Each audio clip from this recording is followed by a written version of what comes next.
नमस्कार दोस्तों, स्वागत है आपका अपने YouTube channel maker of modern teacher पर। तो कैसे हैं आप सब? आशा है आप सब बहुत ही अच्छे होंगे, अपनी तैयारी को रूप प्रदान कर रहे होंगे, अंतरिम रूप। और आज हम देखने जा रहे हैं झारखंड डीएलएड के पेपर 10 यानी कि सामान्य विज्ञान, जनरल साइंस, विज्ञान विषय की शिक्षण विधि और विषय वस्तु को। इसमें हम पेपर 10 के इम्पोर्टेंट सवालों पर एक बार बारी बारी से सभी को यहाँ पर विस्तार पूर्वक चर्चा करना शुरू कर रहे हैं, जिसमें आज हम इस सीरीज में सबसे पहले बायोलॉजी यानी कि जीव विज्ञान का एक महत्वपूर्ण सवाल जो कि प्रकाश संश्लेषण, जैसा कि आप सब स्क्रीन पर देख पा रहे हैं, photosynthesis. What do you understand by photosynthesis? प्रकाश संश्लेषण से आप क्या समझते हैं, मैं आपको बता देना चाहूँगा। यह सवाल अभी तक झारखंड डीएलएड में 3 बार पूछा गया है, 2014, 2015 और 2020।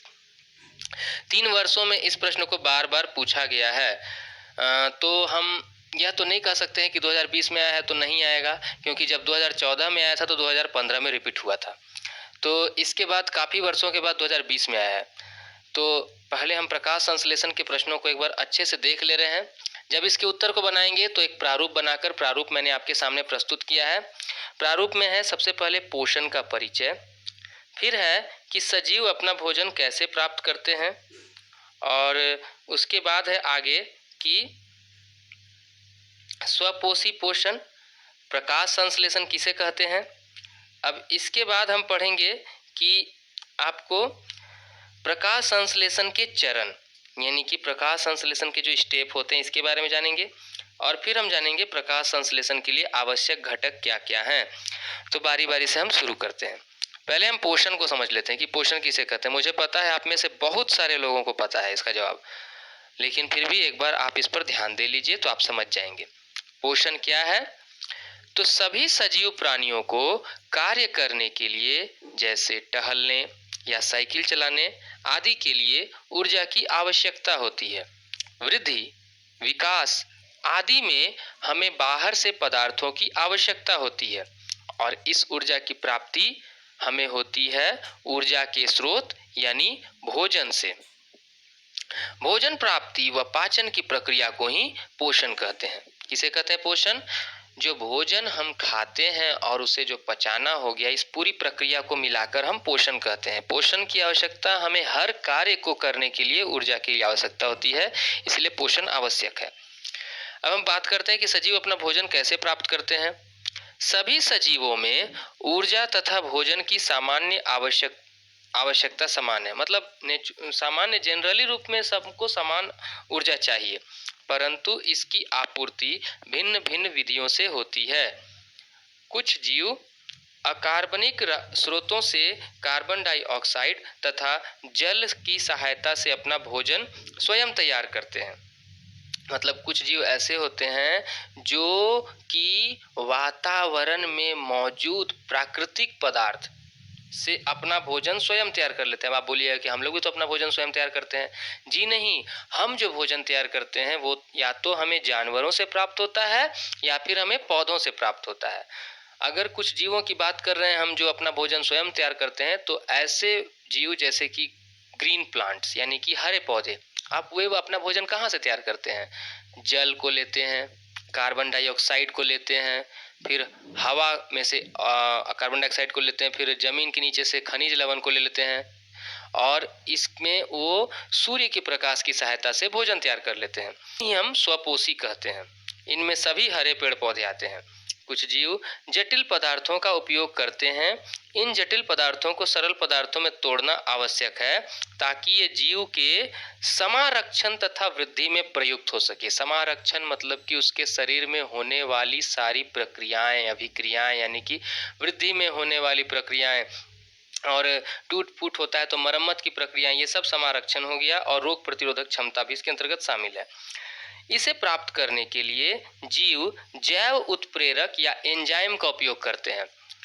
भोजन जो हम भोजन किए, उस भोजन को जब हम पचाएंगे तो पाचन प्रक्रिया जो अंदर होती है उसके लिए बहुत सारे कैटालिस्ट और एंजाइम यानी कि जैव उत्प्रेरक अब होते हैं जिनकी आवश्यकता है, जैसे कि प्रोटीन को पचाने के लिए, कार्बोहाइड्रेट को पचाने के लिए, ये सब। इन जीवों को विषमपोषी या परपोषी कहते हैं। तो ऐसे जो जीव होते हैं इनको हम विषमपोषी या परपोषी कहते हैं। इंग्लिश में बोले तो हेट्रोट्रॉप्स, और ऊपर वाले स्वपोषी को हम बोलेंगे ऑटोट्रॉप्स। अपनी उत्तरजीविता के लिए प्रत्यक्ष या परोक्ष रूप से स्वपोषी पर ये आश्रित होते हैं। जो ये विषमपोषी जीव हैं, ये अपना जीवन जीने के लिए, अपना भोजन प्राप्त करने के लिए, यह कहा जाए तो ये डायरेक्टली या इनडायरेक्टली किन पर आश्रित हैं, तो पौधों पर यानी कि स्वपोषी जीवों पर आश्रित रहते हैं। जैसे बात करते हैं हम, मनुष्य हो गए, जानवर हो गए आदि। तो हमने अभी तक जाना पोषण किसे कहते हैं और सजीव अपना भोजन कैसे प्राप्त करते हैं। अब हम बात करते हैं कि स्वपोषी पोषण क्या है, यानी कि जो स्वपोषी होते हैं वो अपना भोजन कैसे निर्माण करते हैं। इनके निर्माण की विधि को ही हम प्रकाश संश्लेषण कहते हैं, इंग्लिश में बोले तो फोटोसिंथेसिस। स्वपोषी जीव या हरे पौधे अपनी ऊर्जा की आवश्यकता को प्रकाश संश्लेषण विधि द्वारा पूरा करते हैं। मतलब कि जो स्वपोषी जीव हैं इनको जो ऊर्जा चाहिए, इसके लिए वे जो भोजन पाचन की प्रक्रिया करते हैं, इसको ही हम प्रकाश संश्लेषण कहते हैं। यह वह प्रक्रम है जिसमें स्वपोषी बाहर से लिए गए पदार्थों को ऊर्जा के संचित रूप में परिवर्तित कर देते हैं। यह वह प्रक्रम है जिसमें स्वपोषी बाहर से लिए गए पदार्थ को ऊर्जा के संचित रूप में परिवर्तित कर देते हैं। ये पदार्थ कार्बन डाइऑक्साइड तथा जल के रूप में लिए जाते हैं। ये पदार्थ कौन से रूप में लिए जाते हैं? कार्बन डाइऑक्साइड तथा जल के रूप में, जो सूर्य के प्रकाश तथा क्लोरोफिल की उपस्थिति में कार्बोहाइड्रेट में परिवर्तित कर दिए जाते हैं। ये क्या करते हैं? पहले विश्वपोषी जो होते हैं, बाहर से जो भी पदार्थ इनको मिलता है, इनको ऊर्जा के कंजर्वेटिव रूप यानी कि संचित रूप में बदल देते हैं, जमा कर देते हैं। और उसके बाद ये पदार्थ जो है ना किस किस रूप में लेते हैं? बाहर से लेते हैं कार्बन डाइऑक्साइड के रूप में और जल के रूप में, जो सूरज के प्रकाश के रूप में, किसमें और क्लोरोफिल की सहायता से कार्बोहाइड्रेट में बदल दिया जाता है। कार्बोहाइड्रेट ही है जो संचित रूप हो गया। जो कार्बोहाइड्रेट तुरंत प्रयुक्त नहीं होते हैं उन्हें मंड के रूप में संचित कर लिया जाता है। मंड का मतलब हो गया स्टार्च। मतलब पौधे जिन कार्बोहाइड्रेट का प्रयोग नहीं कर पाते हैं उनको वो मंड के रूप में एकत्रित कर लेते हैं। यह रक्षित आंतरिक ऊर्जा की तरह कार्य करेगा। मतलब अंदर में संचित, रक्षित यानी प्रोटेक्टिव बचा हुआ ऊर्जा के रूप में, आंतरिक ऊर्जा के रूप में के द्वारा आवश्यकता अनुसार प्रयुक्त कर लिया जाता है। ठीक है। अब ये जो फोटोसिंथेसिस हुआ यानी प्रकाश संश्लेषण, इसमें कौन सी अभिक्रिया हुई? तो ये अभिक्रिया है 6CO2 यानी कि कार्बन डाइऑक्साइड के 6 अणु और H2O यानी कि जल के 2 अणु। अब इन्हों क्लोरोफिल और सूर्य के प्रकाश की उपस्थिति में अभिक्रिया किया गया तो ये बन गए C6H12O6। ये C6H12O6 क्या है? ग्लूकोज, यही कार्बोहाइड्रेट बन जाएगा। O2 यानी कि ऑक्सीजन के 6 अणु बाहर निकलेंगे और साथ में जल 6H2O, जल निकलने की विधि को ही हम ट्रांसपिरेशन यानी कि वाष्पोत्सर्जन कहते हैं। देखिए ये हो गया एक पत्थ काट। देखिए पत्ती को जब हम काटते हैं, तोड़ते हैं, तो उसमें से जो जो अंग दिखाई देते हैं, मध्य सिरा नजर आ रहा है आपको, बीच का हिस्सा है। उसके अलावे पर्णपटल आपको नजर आ रहा है। ऊपर का जो एकदम लीफ लैमिना जिसको बोलते हैं, समतल सपाट सतह पत्ती की ऊपर वाली सतह जो एकदम चिकनी रहती है, उसे ही पर्णपटल कहते हैं। अब ये पतली सिरा है, सिरा, मध्य सिरा समझ में आया, और सिरा, और उसके बाद जो बीच का गांठ जो बनाया है मैंने, उसे एक रेड कलर में फ्लोएम और ब्लू कलर में जाइलेम। ये जाइलेम हो गया जो जड़ से लाए गए जल और खनिज तत्व तना के माध्यम से पत्तियों तक लेके आता है, जाइलम के माध्यम से। और फ्लोएम जो हो गया पत्तियों में बना भोजन फ्लोएम के द्वारा पौधे के प्रत्येक अंगों तक पहुंचा दिया जाता है। ठीक है। अब इसमें जो गोल एक डॉट है ये संवहन बंडल है, माने हरित लवक, इसी को कहते हैं क्लोरोफिल, ग्रीन पिगमेंट। हरित लवक, वायु कोश, द्वार कोशिका, अब यहाँ पर आपको द्वार कोशिका के लिए कौन सा होता है, स्टोमेटा यानी रंध्र, उसके बारे में भी आगे वर्णन करेंगे। अब प्रकाश संश्लेषण के चरण कौन कौन से होते हैं, प्रकाश संश्लेषण में जो प्रक्रियाएं होती हैं वह कैसे कैसे होकर होती हैं। तो सर्वप्रथम क्लोरोफिल द्वारा प्रकाश ऊर्जा को अवशोषित करना, प्रकाश ऊर्जा को अवशोषित करने का कार्य कौन करेगा, क्लोरोफिल करेगा। दूसरा क्या है, प्रकाश ऊर्जा को रासायनिक ऊर्जा में रूपांतरित करना तथा जल अणुओं का हाइड्रोजन तथा ऑक्सीजन में अपघटन, यानी कि जो प्रकाश ऊर्जा क्लोरोफिल के द्वारा अवशोषित की गई है उसको रासायनिक एनर्जी, रासायनिक ऊर्जा यानी कि केमिकल एनर्जी में बदल दिया जाएगा। और साथ ही साथ जो जल होते हैं यानी वाटर के जो ड्रॉपलेट्स हैं, वाटर के जो मॉलिक्यूल हैं, जल अणु, उनका हाइड्रोजन और ऑक्सीजन में उसको तोड़ दिया जाएगा, अपघटन कर दिया जाएगा। अब क्या होगा कि कार्बन डाइऑक्साइड का कार्बोहाइड्रेट में अपचयन, अब कार्बन डाइऑक्साइड जो है कार्बोहाइड्रेट में परिवर्तित कर दिया जाएगा, ठीक है, हो जाएगा। अब यह आवश्यक नहीं कि ये सभी प्रक्रियाएं क्रम से एक के बाद एक हो।